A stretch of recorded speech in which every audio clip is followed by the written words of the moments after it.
উপন্যাসের নাম চোখের বাণী, লেখক রবীন্দ্রনাথ ঠাকুর। এটা একটা অমৃত বাংলা সাহিত্য রেকর্ডিং। রবীন্দ্রনাথ ঠাকুরের সমস্ত গল্প, উপন্যাস, ছড়া, কবিতা, নাটকের ডিজিটাল অডিও সংস্করণ করা অমৃত বাংলা সাহিত্যের ক্ষুদ্র প্রচেষ্টা। অমৃত বাংলা সাহিত্যের সমস্ত কন্টেন্ট পাবলিক ডোমেইনের অন্তর্ভুক্ত। আপনি নিজেও যদি এ প্রচেষ্টায় আমাদের পাশে থেকে এই প্রচেষ্টাকে এগিয়ে নিতে সাহায্য করতে চান ও নিজের পাঠ করা গল্প, কবিতার রেকর্ডিং সাবমিট করতে চান, তাহলে দয়া করে আমাদের সাথে যোগাযোগ করুন। রেকর্ডিং তারিখ 11 মার্চ 2025। কণ্ঠে জেসমিন পারভিন। চোখের বালি, পরিচ্ছেদ 12। মহেন্দ্র একদিন বিরক্ত হইয়া তার মাকে ডাকিয়া কহিল, এ কি ভালো হইতেছে? পরের ঘরে যুবতী বিধবাকে আনিয়া একটা দায় ঘাড়ে করিবার দরকার কি? আমার তো ইহাতে মত নাই। কি জানি কখন কি সংকট ঘটিতে পারে।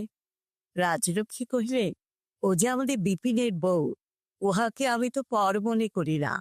মহেন্দ্র কহিল, না মা, ভালো হইতেছে না। আমার মতে উহাকে রাখা উচিত হয় না। রাজলক্ষ্মী বেশ জানিতেন মহেন্দ্রের মত অগ্রাহ্য করা সহজ নহে। তিনি বিহারীকে ডাকিয়া কহিলেন, ও বিহারী, তুই একবার মহিনকে বুঝাইয়া বল, বিপিনের বউ আছে বলিয়াই এই বৃদ্ধ বয়সে আমি একটু বিশ্রাম করিতে পাই।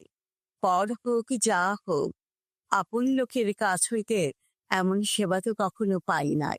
বিহারী রাজলক্ষ্মীকে কোনো উত্তর না করিয়া মহেন্দ্রের কাছে গেল। কহিল, মহিন্দা, বিনোদিনীর কথা কিছু ভাবিতেছ? মহেন্দ্র হাসিয়া কহিল, ভাবিয়া রাত্রে ঘুম হয় না। তোমার বৌঠানকে জিজ্ঞাসা করো না। আজকাল বিনোদিনীর ধ্যানে আমার আর সকল ধ্যানই ভঙ্গ হইয়াছে। আশা ঘুমটার ভিতর হইতে মহেন্দ্রকে নীরবে তর্জন করিল। বিহারী কহিল, বলো কি, দ্বিতীয় বিষবৃক্ষ? মহেন্দ্র ঠিক তাই। এখনো উহাকে বিদায় করিবার জন্য চুনি ছটফট করিতেছে। ঘুমটার ভিতর হইতে আশার দুই চক্ষু আবার ভর্ৎসনা বর্ষণ করিল। বিহারী কহিল, বিদায় করিলেও ফিরিতে কতক্ষণ? বিধবার বিবাহ দিয়া দাও, 20 দাঁত একেবারে ভাঙিবে। মহেন্দ্র, কুন্দরত বিবাহ দেওয়া হইয়াছিল। বিহারী কহিল, থাক, ও উপমাটা এখন রাখো। বিনোদিনীর কথা আমি মাঝে মাঝে ভাবি। তোমার এখানে উনি তো চিরদিন থাকিতে পারেন না। তাহার পরে যে বন দেখিয়া আসিয়াছি, সেখানে উহাকে যাবজ্জীবন বনবাসে পাঠানো, সেও বড় কঠিন দণ্ড। মহেন্দ্রের সম্মুখে এ পর্যন্ত বিনোদিনী বাহির হয় নাই, কিন্তু বিহারী তাহাকে দেখিয়াছে। বিহারী এইটুকু বুঝিয়াছে, এ নারী জঙ্গলে ফেলিয়া রাখিবার নহে। কিন্তু শিখা একভাবে ঘরের প্রদীপ রূপে জ্বলে, আর একভাবে ঘরে আগুন ধরাইয়া দেয়, সে আশঙ্কাও বিহারীর মনে ছিল। মহেন্দ্র বিহারীকে এই কথা লইয়া অনেক পরিহাস করিল। বিহারীও তাহারে জবাব দিল, কিন্তু তাহার মন বুঝিয়াছিল এ নারী খেলা করিবার নহে, ইয়াকে উপেক্ষাও করা যায় না। রাজলক্ষ্মী বিনোদিনীকে সাবধান করিয়া দিলেন। কহিলেন, দেখো বাছা, বউকে লইয়া তুমি অত টানাটানি করিও না। তুমি পাড়া গাঁয়ের গৃহস্থ ঘরে ছিলে, আজকালকার চাল চলন জানো না। তুমি বুদ্ধিমতী, ভালো করে বুঝিয়া চলিও। ইহার পর বিনোদিনী অত্যন্ত আড়ম্বর পূর্বক আশাকে দূরে দূরে রাখিল। কহিল, আমি ভাইকে, আমার মতো অবস্থার লোক আপন মান বাঁচাইয়া চলিতে না জানিলে কোন দিন কি ঘটে বলা যায় কি? আশা সাদা সাদি কান্নাকাটি করিয়া মরে।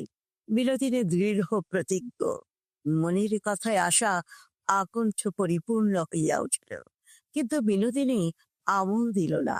এদিকে মহেন্দ্রের বাহুপাশ শিথিল এবং তাহার মুগ্ধ দৃষ্টি যেন ক্লান্তিতে আবৃত হইয়া আসিয়াছে। পূর্বে যে সকল অনিয়ম উশৃঙ্খলা তাহার কাছে কৌতুকজনক বোধ হইত, এখন তাহা অল্পে অল্পে তাহাকে পীড়ন করিতে আরম্ভ করিয়াছে। আশার সাংসারিক অপটুতায় সে ক্ষণে ক্ষণে বিরক্ত হয়, কিন্তু প্রকাশ করিয়া বলে না। প্রকাশ না করিলেও আশা অন্তরে অন্তরে অনুভব করিয়াছে, নিরবচ্ছিন্ন মিলনে প্রেমের মর্যাদা মলিন হইয়া যাইতেছে। মহেন্দ্রের সোহাগের মধ্যে বেসুরও লাগিতেছিল, কতকটা মিথ্যা বাড়াবাড়ি, কতকটা আত্মপ্রতারণা। এ সময় পলায়ন ছাড়া পরিত্রাণ নাই, বিচ্ছেদ ছাড়া ঔষধে নাই। স্ত্রীলোকের স্বভাব সিদ্ধ সংস্কার বশে আশা আজকাল মহেন্দ্রকে ফেলিয়া যাইবার চেষ্টা করিত, কিন্তু বিনোদিনী ছাড়া তাহার যাইবার স্থান কোথায়? মহেন্দ্র প্রণয়ের উত্তপ্ত বাসর সজ্জার মধ্যে চক্ষু উন্মীলন করিয়া ধীরে ধীরে সংসারের কাজকর্ম, পড়াশোনার প্রতি একটু সজাগ হইয়া পাশ ফিরিল। ডাক্তারি বইগুলাকে নানা অসম্ভব স্থান হইতে উদ্ধার করিয়া ধুলা ঝাড়িতে লাগিল এবং চাপকান প্যান্টালুন কয়েকটা রোদ্রে দেবার উপক্রম করিল। শেষ হল চোখের বালি উপন্যাসের পরিচ্ছেদ 12।